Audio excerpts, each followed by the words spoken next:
सबसे पहले मैं ब्रिगेडियर साहब आपकी तरफ आऊंगी। ब्रिगेडियर साहब, मेरा सवाल आपसे सबसे पहले ये है कि जिस तरह मार्को रूबियो इंडिया के दौरे पर मौजूद है, वो वहां पर सिचुएशन को अपने ताल्लुकात बेहतर बनाने की कोशिश कर रहे हैं।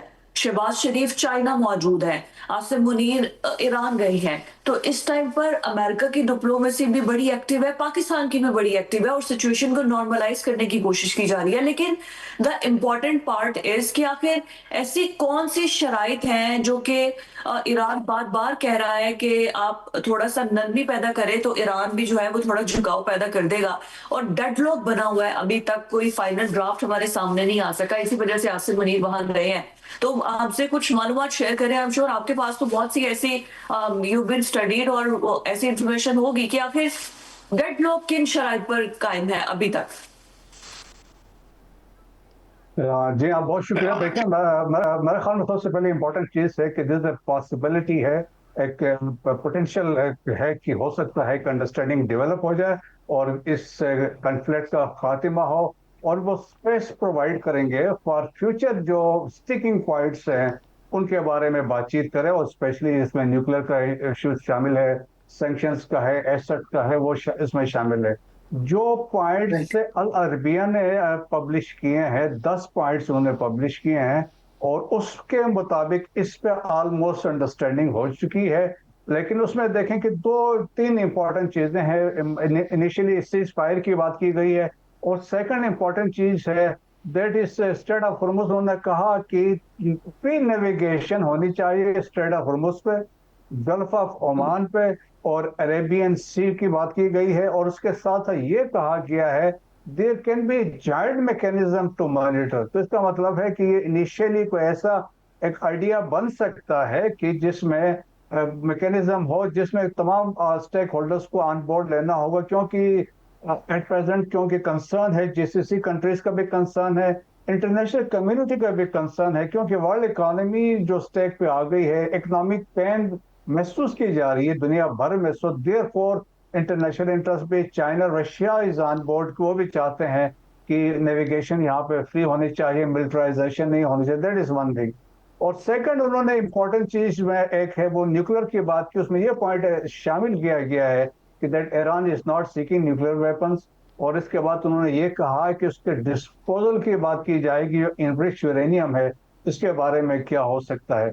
ये एक चीज जो जनरल पॉइंट से पब्लिश हुए हैं। लेकिन जो देखें, हम जो समझते हैं तो दो कोर इश्यूज ही हैं जो मसला बना हुआ है। One is the nuclear program है, उसकी फर्दर उसकी मॉडलिटीज की बात की जा रही कि डिस्पोजल जो 440 केजी है उसकी क्या डिस्पोजल होगा, कितना अरसे का पास होगा, फ्यूचर में क्या होगा, तो उसमें है। लेकिन अब ये भी बताया जा ये रहा है कि जब सॉरी टू कट यू ना हाफ, लेकिन ईरान तो न्यूक्लियर पावर बनना ही नहीं चाहता क्योंकि वो फतवे की वजह से।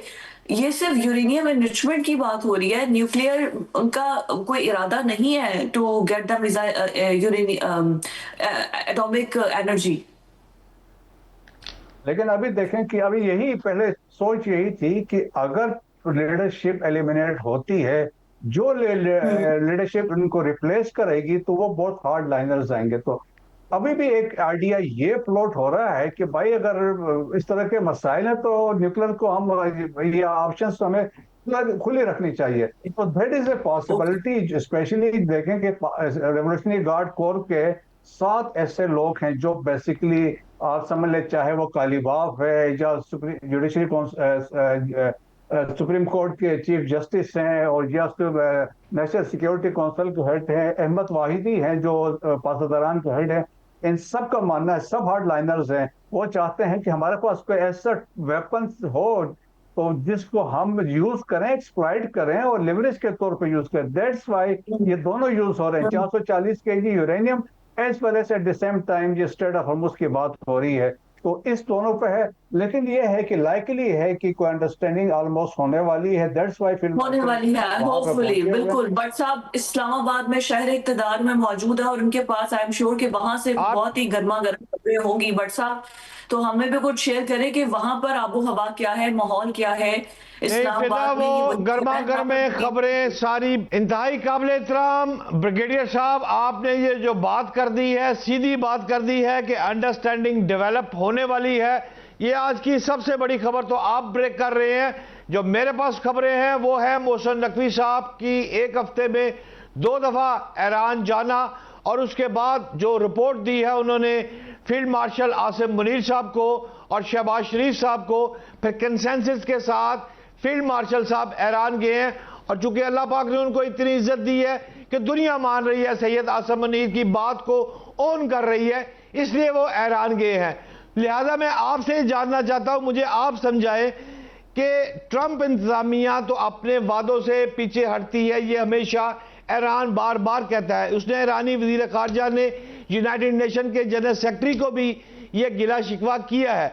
मैं किबला ब्रिगेडियर साहब आपसे ये जानना चाहता हूं कि हम तो इस पूरी गेम में मुसलसल कोशिश कर रहे हैं सालस के तौर पर, लेकिन अब मुझे ये लग रहा है कि हम जामन के तौर पर सामने आ रहे हैं। आप क्या कहेंगे कि आप पाकिस्तान जामन बनने की पोजीशन में है ब्रिगेडियर साहब? देखिए, मेरा ख्याल में जामिन के लिए जो चाइना से भी बात की गई, रशिया से भी बात की गई, तो मोस्ट इंपॉर्टेंट जामिन जो होगा देखें वो यूनाइटेड नेशन सिक्योरिटी काउंसिल होगा। दिस इज व्हाट रिपोर्टिंगली चाइनीज ने भी ये कहा है, क्योंकि उसमें परमानेंट 5 मेंबर्स बैठे होंगे, उनकी इंडोर्समेंट होगी तो ये यूनाइटेड नेशन का एक कवर इसको मिलेगा, तो जिसमें मजबूती होगी तमाम लोग ऑन बोर्ड होंगे। सो दैट्स वाई फिर पाकिस्तान का यकीनन देखें कि फील्ड मार्शल का वहां पे जाना, उनको देखें दिन बाद सब सब्सटेंशियल प्रोग्रेस हुई, टेंजिबल रिजल्ट्स थे, तो तब फील्ड मार्शल वहां पे गए हैं। और जिस तरीके से आज इनकी इतलात आई हैं कि उनकी मुलाकात कालीबाफ से भी हुई है, अरबाज अरागची से भी हुई है, प्रेसिडेंट से भी मुलाकात हुई है, और इसका मतलब ये देखें कि और कालीबाफ को उन्होंने अपॉइंट कर दिया है, he will lead the Iranian delegation. तो इसका क्या इंडिकेशन है कि बातचीत अमेरिका और ईरान के दरमियान वेरी सून रिज्यूम होने वाली है। और उससे पहले ये एक आप समझ लें कि एक वो यू या ट्रम्प के बकौल लेटर ऑफ इंटेंट होगा, इसके बाद फर्दर उस पर बैठ जाएंगे। सो मेरा ख्याल में होप जिस तरीके से बातचीत है, जिस तरह चीजें डेवलप हो रही हैं, और मेरा ख्याल में पॉजिटिविटी है, और होपफुली इंशाल्लाह ये चीजें बेहतरी की तरफ जाएंगी। अच्छा ब्रिगेडियर साहब, चीजें बेहतरी की तरफ जाएंगी, आपकी बात बिल्कुल ठीक है, एंड वी रियली होप्स हो कि हमारा इसमें किरदार जो है इसको पूरी दुनिया इसको एक्सेप्ट भी करे। बट अगर आप देखें कि ग्लोबली इस टाइम पे जो एक पूरा माहौल बना हुआ है, यूरेनियम एनरिचमेंट की हम बात कर रहे हैं, उनके न्यूक्लियर मिसाइल टेक्नोलॉजी प्रोग्राम की बात कर रहे हैं, स्ट्रेट ऑफ हॉर्मुज ऐसी पोजीशन है, ऐसी जगह है जिसको लेवरेज के तौर पर ईरान बड़ी खूबसूरती से इस्तेमाल कर रहा है।